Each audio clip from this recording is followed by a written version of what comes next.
Benjamin Netanyahu's new hard-right government has been in power for less than 2 weeks, but the discord over its makeup and plans is already reaching some of the highest levels of partisan rancor and invective ever heard in this country. Here's National Unity Party head Benny Gantz of the opposition speaking today about civil war and the response by Prime Minister Netanyahu. This is the time to go out in droves and demonstrate. The time has come to shake the country. I say to Netanyahu, if you think that you have been wronged, don't correct it by wronging Israeli society. If you continue the way you are going, the responsibility for the civil war in the Israeli society will be on you. We firmly condemn the disgrace of the silence of the opposition and the law enforcement system in the face of the display of hatred that presents the Minister of Justice as an SS officer and compares the Israeli government to the Third Reich. More than 2 million citizens and 64 mandates stand behind us. In their mission, we act. And in this new government, National Security Minister Alon Ben David has been a particular lightning rod of controversy already in his brief time in office. Now, today he paid his first official visit to National Police Headquarters in Jerusalem. Among the moves made by Ben David is an order for the police to take down any Palestinian flag displayed or hung in public view. This is after it was waved on Saturday at a rally welcoming a terrorist released from prison back to his Arab town in northern Israel. Now, this move by Ben David is one of a series of punitive measures being taken by the government against the Palestinians, including transferring Palestinian Authority tax funds to victims of terror, revoking the Israeli citizenship or residency of convicted terrorists who receive payment from the PA, toughening conditions for jailed Palestinian security prisoners, and revoking the entry permits of PA officials. But those are security measures that have been taken or contemplated by previous governments. The banning of Palestinian flags would be something new and evoked these reactions today on the streets of Tel Aviv. In my opinion, it's racism and harms human rights, and it has no place in a democratic country. There are contradictions because when someone is a terrorist, for example, they immediately go to his hometown and flags appear. That's the point. I don't think Ben Gvir did it because he wants to take down the flag or humiliate a group of people. I think there are issues which are far more important to deal with than which flag people fly. It's ridiculous to the extreme. Everyone can fly the flag they want. We have no interest in the Palestinian flag. It's the flag of a nation. It has an identity. They want self-determination. They want a state. That's its flag. Now joining us in the studio for more is Reserves IDF Colonel Alon Eviatar. He is a Palestinian affairs expert and a former advisor to COGAT, which oversees administrative issues in the West Bank, and of course is now coming under the purview of Minister Ben Gvir. And let me ask you on some of these moves that have been taken or proposed by both Ben Gvir and other parts of the government, including the issue about Palestinian flags. Yes, I think, Calev, we are speaking about the whole Palestinian arena, if you want, because events and processes in the West Bank and inside Israel are connected each other.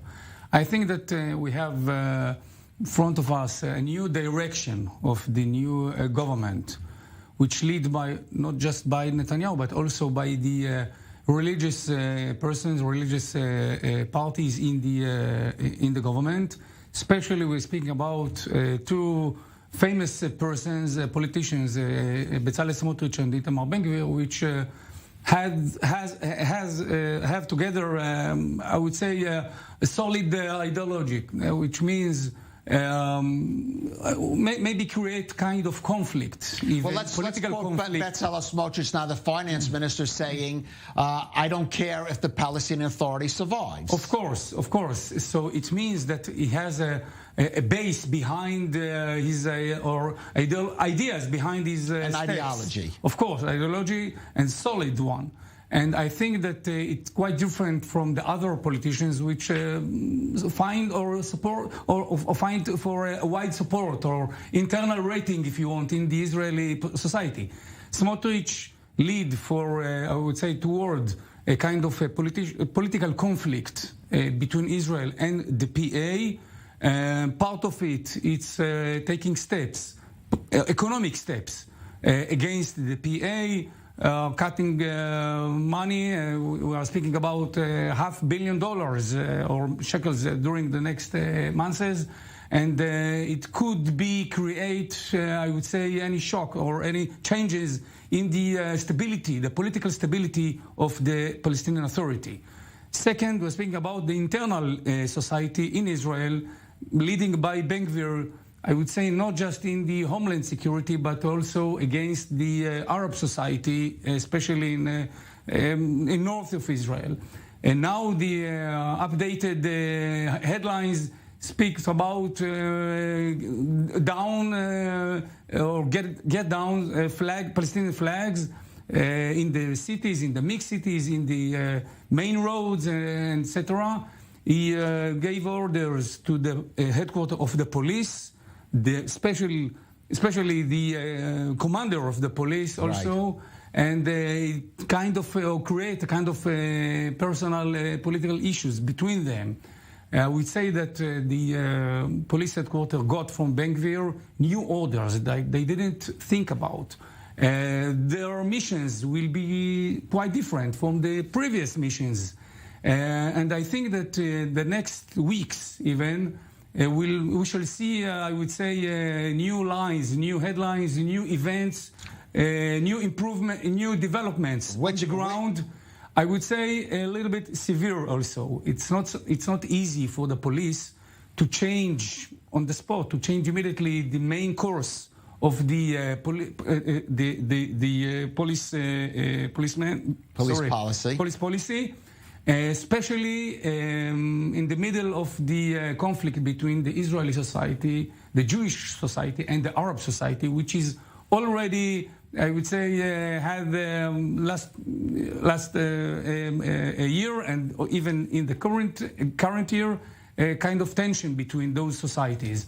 I think that. But to sum up, Alon, are we looking for what? Potentially civil disturbances coming both in the Arab sector and Palestinian sector? So far, I think that based on the previous or the last months and years, I think that the main responsibility is on the shoulders of Benjamin Netanyahu. Benjamin Netanyahu will be, the prime minister will be the only element which could, or factor which could prevent wide escalation. Without Netanyahu, I think that we are going direct to civil war, but not just civil war, but by meaning on the ground, kind of violence maybe in the mixed cities, or local conflicts between the Israeli police and the Arab society. I think we are not in a positive way. That is a pretty pessimistic prognosis. Realistic, I say. Let us hope it doesn't come to that. Alon Eviatar, Colonel Alon Eviatar, thank you for joining us.